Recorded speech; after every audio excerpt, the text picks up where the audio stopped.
बिस्मिल्लाहिर्रहमानिर्रहीम। आहिस्ता चल जिंदगी, अभी कई कर्ज चुकाना बाकी है, कुछ दर्द मिटाना बाकी है, कुछ फर्ज निभाना बाकी है। शायर जिंदगी से रिक्वेस्ट करता है कि ऐ जिंदगी तू आहिस्ता चल, क्योंकि जो दौरानिया मिला है जिंदगी का, अगर तेज चलोगी तो दौरानिया जल्दी ख़त्म हो जाएगा। इसलिए ऐ जिंदगी तो थोड़ा आहिस्ता चल। फिर वजह बताता है कि भाई क्यों क्यों आहिस्ता चल, क्योंकि मुझे अभी कुछ कर्ज चुकाना है, किसी का दर्द मिटाना है, कुछ मेरे फराइज है जिसको मुझे निभाना ज़रूरी है। तो तू थोड़ा सा आहिस्ता चल। लेकिन क्या जिंदगी की रफ्तार पर हमारा कोई काबू है? यकीनन नहीं।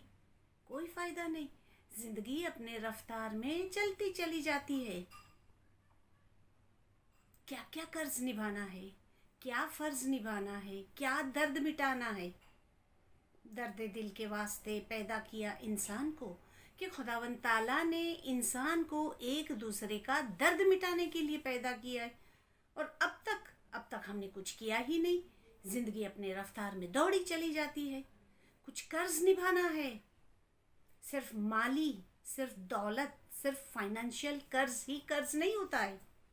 किसी को वादा किया, किसी को ज़बान दी, किसी को उम्मीद दिलाई। सबसे बड़ा कर्ज तो ये है कि किसी को उम्मीद दिलाकर उनकी उम्मीदों को पूरा न करना, ये सबसे बड़ा कर्ज है। तो ये जो तमाम हमारी जिम्मेदारियां हैं, जिसमें सबसे बड़ा जो फ़र्ज़ है, जो फ़राइज़ है, दो किस्म के फ़राइज़ है। एक हमारे दुनियावी फ़राइज़, एक हमारे रूहानी फ़राइज़। दुनियावी फ़राइज़ में वालिदैन का कर्ज़, औलाद की ज़िम्मेदारी, आस पड़ोस की ज़िम्मेदारी, दीन भाइयों की ज़िम्मेदारी, ये तमाम हमारे दुनियावी फ़राइज़ हैं।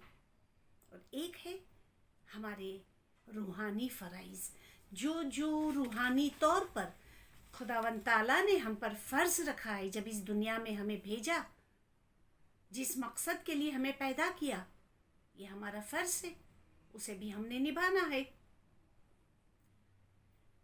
ज़िंदगी से सवाल किया गया कि तुम इतने खूबसूरत कैसे हो, लोग तुमसे इतनी मोहब्बत करते हैं और मुझसे नफरत करते हैं। मौत ने जिंदगी से सवाल किया कि ऐसी क्या खूबी जिंदगी तुम्हारे अंदर है कि लोग तुमसे मोहब्बत करते हैं और मुझसे नफरत करते हैं। जिंदगी ने भी बड़ा अच्छा जवाब दिया। जिंदगी कहती है कि मैं एक खूबसूरत झूठ हूँ और तुम पेनफुल ट्रुथ, तुम एक दर्द भरी हकीकत हो। जी हाँ, जिंदगी तो खूबसूरत है ही, चाहे जिंदगी फरेब हो, झूठी हो, खूबसूरत झूठ हो। लेकिन मौत के सवाल का जवाब जिंदगी ने दिया कि तुम एक पेनफुल ट्रुथ हो, तुम एक दर्द भरी सच्चाई हो। देखे ना, कल तक एक शख्स हमारे दरमियान चलता फिरता था, जिसको लेकर घर में एक रौनक थी, और अचानक जब वो चला जाता है तो घर सूना हो जाता है। हंसता बसता घर मातम मनाने लग जाता है। मौत मरने वाले के लिए पेनफुल ट्रूथ नहीं है, मौत पीछे रहने वालों के लिए पेनफुल ट्रूथ है कि अब उनको इसके बगैर अपनी ज़िंदगी बसर करना है। अब इसकी कमी उन्हें तकलीफ़ देगी। तो ये जो पेनफुल ट्रूथ है ना, वो पीछे रहने वालों के लिए है। बेशक ज़िंदगी फरेब है, धोखा है, खूबसूरत झूठ है, लेकिन यही ज़िंदगी ज़रिया है आखिरत की खेती का। यही ज़िंदगी ज़रिया है रूहानी तरक्की का। यही ज़िंदगी ज़रिया है आखिरत में अपना मर्तबा बुलंद करने का। तो अब जिंदगी में हमें आखिरत की तैयारी करनी है। कर हर नफ्स से ज़ादिरा आखिरत की फिक्र, शायद यही नफ्स से वापसी न हो। कि जो सांस हमने अभी बाहर निकाली है, पता नहीं कि दूसरी सांस हम ले भी सकेंगे या नहीं, या जो सांस हमने ली है क्या पता हम उसे बाहर निकाल सके या ना निकाल सके, है ना। तो हर नफ्स, हर एक एक सांस पर हमें अपनी आखिरत की फिक्र करनी है। क्या पता यही सांस आखिरी सांस हो, क्या पता यही सांस हमारा जो बाहर निकला है दोबारा अंदर ही ना आ सके। इसलिए हर पल, हर घड़ी हमें अपनी आखिरत की फिक्र में अपनी ज़िंदगी बितानी है। क्यों? क्योंकि ज़िंदगी क्षणभंगुर है, ज़िंदगी फ़ानी है, ज़िंदगी अनसर्टन है, अनप्रेडिक्टेबल है, अणधार्યું मौत आवे छे, अनिश्चित है ये ज़िंदगी, गैर यकीनी है, गैर मुतवक्के है। तो अब ऐसी ज़िंदगी के बारे में हमने सोचना बहुत ज़रूरी है। अब देखिए, रेगुलर चेकअप के लिए हम कभी हॉस्पिटल जाते हैं, हाथ लगाते ही डॉक्टर कहती है छोटी सी गांठ नज़र आ रही है। वो गांठ या तो मौत का सामान बन जाती है या आसानी से निकाल दी जाती है, पता नहीं चलता है। तो कब किस वक्त क्या होता है कुछ पता ही नहीं है। और आज के इस कोविड के ज़माने में तो सिम्टम्स नहीं है, चेक कराओ तो पता चलता है भाई कोविड पॉजिटिव है, और जिसको पॉजिटिव समझ में आता है उसका नेगेटिव निकलता है। तो इससे आप अंदाज़ा करें कि ज़िंदगी कितनी अनसर्टन है, कितनी अनप्रेडिक्टेबल है। जो चीज़ दायमी है वो हमारी रूह है, इस जिस्म पर जो कि फ़ानी है। कितना फ़ख्र करते हम इस जिस्म को सजाने में, इसको संवारने में, इसका पेट भरने में हम लगे पड़े हैं। शायर कहता है, इंसान का जिस्म क्या है जिस पे शैदा है जहाँ, कि लोग फ़ख्र करते अपने जिस्म पर। एक मिट्टी की इमारत, एक मिट्टी का मकान। कि इंसान का जिस्म क्या है? एक मिट्टी की इमारत है। खून का गारा बना ईंट जिसमें हड्डियाँ। कि भाई एक मिट्टी की इमारत जब बनाई गई तो उसमें सीमेंट का गारा लगता है ना। तो ये कहता है कि इंसान का जिस्म अगर एक इमारत है तो उसमें खून का गारा बना है और ईंटों की जगह पर हड्डियां रखी गई है। चंद सांसों पर खड़ा ये ख्याली आसमां। कि ठीक है, आज हम अपने जिस्म पर इतना फख्र करते हैं, लेकिन कितनी सांस है हमें पता नहीं है। चंद सांसों पर खड़ा ये ख्याली आसमां, मौत की आंधी जब इससे टकराएगी ये टूटकर बिखर जाएगी। ये इमारत, ये मिट्टी की इमारत जो खून का गारा से बनी है, हड्डियों की ईंटों से बनी है, चंद सांसों पर खड़ी है, जब मौत की आंधी इससे टकराएगी ये टूट कर बिखर जाएगी। कहाँ गया फख्र, कहाँ गया जिस्मानी जोर, कहाँ गया जिस्म के लिए इतना इतना हवा मचाना। तो ये जिस्म फ़ानी है। कोई भी चीज़ जो दायमी है वो हमारी रूह है। ऐनमा तकुनु युद्रिकुमुल मौत, तुम जहाँ कहीं भी होंगे। कुरान पाक में अल्लाह ताला ने फरमाया कि अगर किसी मजबूत किले में बंद भी हो जाओगे ना, मौत तुम्हें आकर दबोच लेगी, तुम्हें वहाँ भी नहीं छोड़ेगी, चाहे तुम जहाँ कहीं भी हो। मरना है रे ज़रूर, चेती ने चलो। कि ये दुनिया में हमें मरना है रे ज़रूर, जुगमा है, चेती ने चलो। इस दुनिया में ज़रूर मरना है, एहतियात से चलो, ख्याल से चलो। ये पैगाम हमें बार बार दिया जाता है अल्लाह ताला की जानिब से।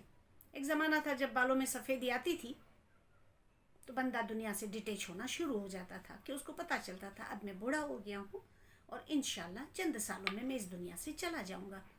लेकिन अब तो सफ़ेदी बालों में बचपन से ही आ जाती है। तो खुदावंद ताला ने वार्निंग देने के मुख्तलिफ तरीके अपनाए हैं। कभी इस किस्म की वबा आ जाती है, कभी किसी को हम मरते देखते हैं, कभी हम किसी की मैयत में चले जाते हैं।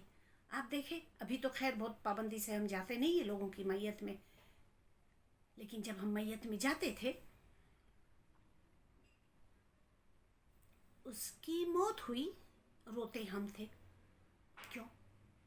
क्योंकि हमें भी उस मैयत में जाने से अपनी मौत का एहसास होता है कि हमें भी एक दिन इसी तरह जाना है ना। तो हम रोते हैं कि बाद में क्या होगा, घर कैसे चलेगा, घर वाले बच्चों को कैसे संभालेंगे। बहुत सारे सवालात हमको वहाँ रुलाते हैं।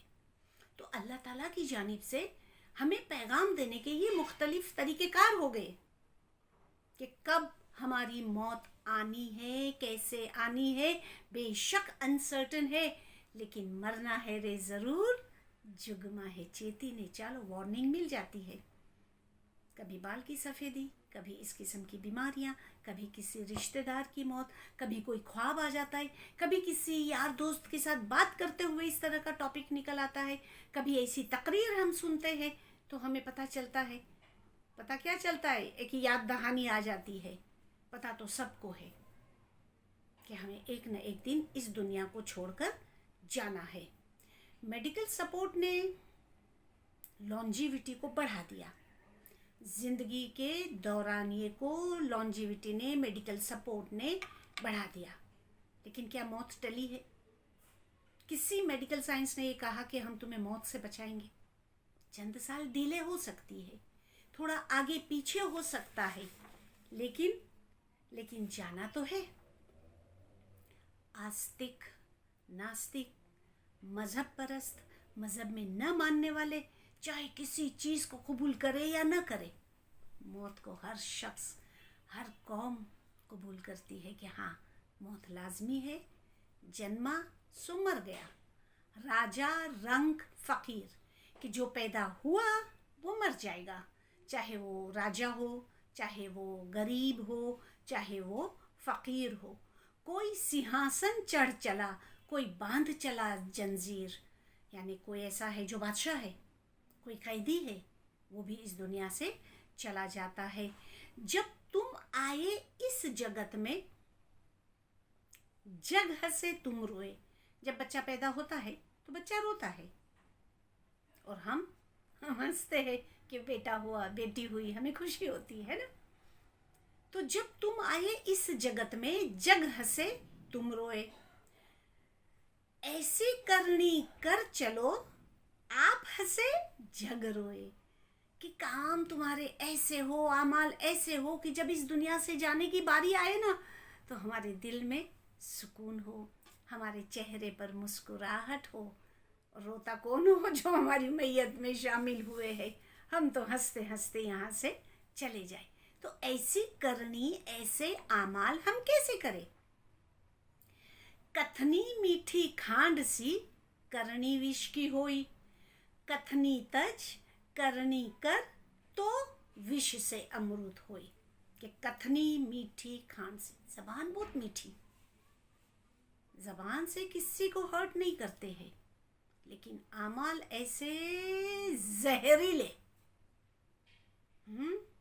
कथनी मीठी खांड सी, करनी विष की हो। आमाल तो जहर वाले हैं, ऐसा नहीं करो। क्या करो?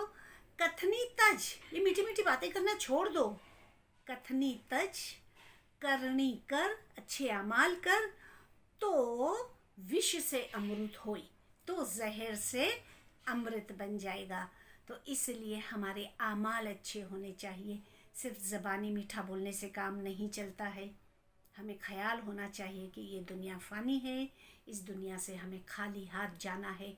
हमारी दुकान, हमारे घर, हमारे मकानात, हमारी जायदाद, हमारी ज्वेलरी, हम कुछ यहाँ से नहीं ले जा सकते हैं। एक बुज़ुर्ग ने अपने बेटे को करीब बुलाया और कहा कि बेटा देखो, मुझे ऐसा लगता है कि मैं अभी चंद दिनों में इस दुनिया से चला जाऊंगा, लेकिन मेरी एक ख्वाहिश है, क्या तुम वो पूरा करोगे? बेटा कहता है जी पापा, आप बोले क्या ख्वाहिश है? तो बुजुर्ग ने एक नया पेयर ऑफ सॉक्स निकाल कर कहा कि बेटा देखो, ये मोज़ा मुझे बहुत पसंद है, मैं बाहर से लाया था, लेकिन मैंने सोचा कोई अच्छे दिन पर पहनूंगा, आज नहीं कल पहनूंगा, किसी ओकेजन पर पहनूंगा। होते होते अब मेरे जाने का टाइम आ गया है। तो देखो बेटा, तुम ऐसा करना कि जब मैं इस दुनिया से चला जाऊं, मेरे जिस्म को मैयत कमेटी वाले गुस्ल दे दे, तब उनको ये मोज़े देना और उनको कहना कि ये मोज़ा मुझे पहना दे। बेटे इनका इतनी सी बात है, ये तो मैं कर लूँगा। और चंद दिनों में वो बुज़ुर्ग इस दुनिया से चले गए। जब उनके जिस्म को गुस्ल दे दिया गया तो बेटे ने जाकर मैयत कमेटी वालों से कहा कि देखिए, ये मोज़े मेरे पापा को बहुत पसंद थे, नए मोज़े हैं, आप ये मैयत को ये पहना दें। मैयत कमेटी ने कहा नहीं, ऐसा नहीं हो सकता है, कोई भी दुनिया की चीज़ गुस्ल देने के बाद हम उनके जिस्म पर नहीं पहना सकते हैं। वो बेटा उनके साथ बहस करने लगा। इतने में एक दूसरे बुजुर्ग आए। वो बुजुर्ग ने एक खत बेटे के हाथ में दिया कि तुम्हारे वालिद ने मरने से पहले तुम्हें ये खत देने के लिए कहा था, तो ये मैं तुम्हारे लिए लाया हूँ, तुम इसको पहले पढ़ ले, फिर इनके साथ बहस करें। जब बेटे ने खत पढ़ा, उसकी आंखों से आंसू बहने लगे। वालिद ने लिखा था कि बेटा देखो, एक जोड़ा मोज़ा भी ये मैयत के साथ नहीं जाने देते हैं। मैंने पूरी ज़िंदगी मेहनत करके तुम्हारे लिए ये सारी दौलत जमा की है। अब इस दौलत की कदर करना। ये तुम्हारे साथ भी नहीं जाएगी, मेरे साथ नहीं गई, तुम्हारे साथ भी नहीं जाएगी। इस दौलत का सही इस्तेमाल करना, गरीबों की मदद करना, लोगों के साथ नेकी करना, रिश्तेदारों के साथ हलीमी से पेश आना। तो आप अंदाज़ा करें कि जब हम अपने साथ कुछ भी नहीं ले जा सकते हैं, मारू मारू करता ते जन्म गुमाव्यो, पूरी जिंदगी हूँ करू एज अज्ञानता, सकटनो भार जेम स्वान ताणे। कि हम कहते हैं ये मैं करूं, तो शायर कहता है ये जहालत है। बैलगाड़ी के नीचे जब कुत्ता चलता है, धूप से बचने के लिए कुत्ता बैलगाड़ी के नीचे चलता है और दिल में समझता है कि इस बैलगाड़ी को मैं चला रहा हूं। तो हमारी जिंदगी भी ऐसी ही हो गई है। हम समझते ये सब कुछ मैंने किया है, हूँ करूं एज अज्ञानता। ये जहालत है कि ये मैंने किया, ये मेरी वजह से होता है। नहीं, सब अपने अपने नसीब का खाते हैं। खुदा किसी न किसी को जरिया बनाता है मदद करने का।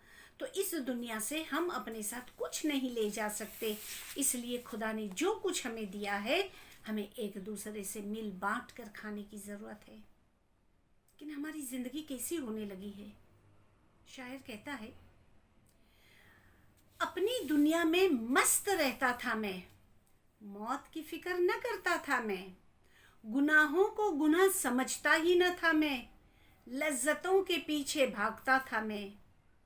दिल चाहता था कि करूं इबादत में, पर इबादत गाह तक न जाता था मैं।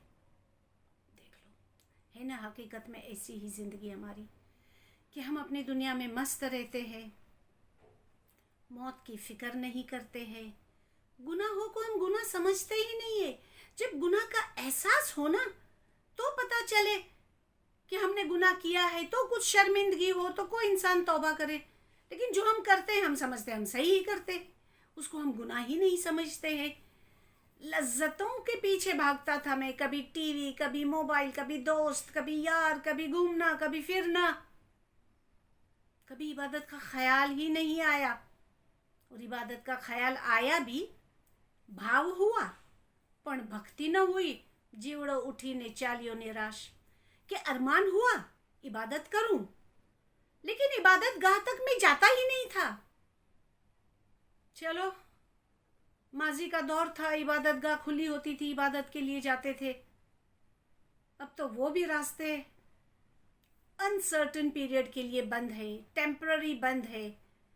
इंशाल्लाह खुदा ने चाहा तो बहुत जल्दी हमें इबादत गाह भी नसीब होगी। लेकिन अगर इबादत गाह बंद है तो तो क्या, सबसे बड़ी इबादत गाह हमारा दिल है। अपने वक्त पर उठे, नूर के वक्त उठकर बंदगी करे, इबादत के वक्त इबादत करे, मगरिब के वक्त अल्लाह ताला को याद करे, और हथ विच काम मुख विच नाम, कि हर वक्त खुदा की याद दिमाग में घूमती रहनी चाहिए। फिर कहता है कि दुनिया की रौनक में मगन था मैं, वक्त दोस्ती में बर्बाद करता था मैं। पता है ना, हमें हिदायत दी गई कि आखिरत में जब तुमसे पूछा जाएगा इबादत से मुतल्लिक, तो तुम ये नहीं कह सकोगे कि मैं इस्लामिक दुनिया में नहीं रहता था, मैं पाकिस्तान में नहीं रहता था, मैं तो अमेरिका में, कनाडा में, पता नहीं कहाँ कहाँ रहता था, इसलिए मैं इबादत नहीं करता था। जी नहीं, चाहे तुम किसी भी दुनिया में रहते हो, जहां कहीं हो वहां अपनी इबादत का वक्त गुजार दो। न तुम्हारा खेती बाड़ी का बिजनेस तुम्हें इबादत करने से रोकता है, न तुम्हारे दूसरे बिजनेस तुम्हें रोकते हैं। यानी इबादत के वक्त जहां कहीं हो वहां इबादत करना जरूरी है। अब शायर आगे क्या कहता है? कहता है कि फिर एक दिन अंधेरा छाया, है ना, अपनी दुनिया में मस्त रहता था, मौत की फिक्र न करता था, गुनाह को गुनाह न समझता था, लज्जतों के पीछे भागता था, इबादत करने को दिल नहीं चाहता था, दुनिया की रौनक में मगन था, दोस्ती में वक्त बर्बाद करता था। इतनी जिंदगी तो गुजर गई इसी तरह से। अब फिर एक दिन अंधेरा छाया, आंख खुली तो खुद को कब्र में पाया। फिर अल्लाह ने पूछा कि क्या लेकर आया? घर जाना चाहा लेकिन जा न पाया। एक दिन आंखें बंद हो गई, अंधेरा छा गया, लोगों ने कब्र में दफन कर दिया। अब वहां फरिश्तों ने पूछा कि क्या लेकर आए हो भाई? तो मैंने सोचा घर में दुनिया जहान का सामान पड़ा है, जाता हूं, ले आता हूं, दिखाता हूं क्या क्या लाया। लेकिन कब्र से तो निकल नहीं सकता था, जा न पाया। कब्र की तन्हाई ने बहुत डराया, आवाज दी अपनों को तो कोई नहीं आया। जाहिर है कब्र में आवाज दी तो कौन आएगा उधर? हाँ, एक हस्ती ने यकीन दिलाई, I am with you all the time, I mean all the time. अल्लाह ताला ने फरमाया कि तुम पुकारो मुझे, मैं तुम्हारी पुकार का जवाब देता हूं, तुम्हारी शहरक से भी ज्यादा करीब हूं। अंदाजा करें, सिर्फ वही हस्ती है जो कब्र में भी हमारी मदद करेगी। इसलिए अपने आमाल, अपनी करनी ऐसी हो कि हम सुकून के साथ कब्र में भी सुकून इख्तियार कर सके। जिंदगी क्या है? एक किताब है, फर्स्ट पेज पर जन्मदिन लिख दिया गया, लास्ट पेज पर मौत लिख दी गई। साइंस के स्टूडेंट्स को पता है, जो जर्नल बनाते हैं, कि फर्स्ट एंड लास्ट अच्छा सा दो गत्ते हैं, उसके बीच में पेजेस ऐड करते चले जाओ, प्रैक्टिकल्स लिखते जाओ, पेजेस ऐड करते चले जाओ। तो ये जन्मदिन और मरण दिन के बीच में जो हमारे आमाल है, उसके सफ़ात, उसके पेजेस हम ऐड करते चले जाते हैं। फिर ये किताब खुलेगी आखिरत में जाकर। मौलाना रूमी ने एक मिसाल दी।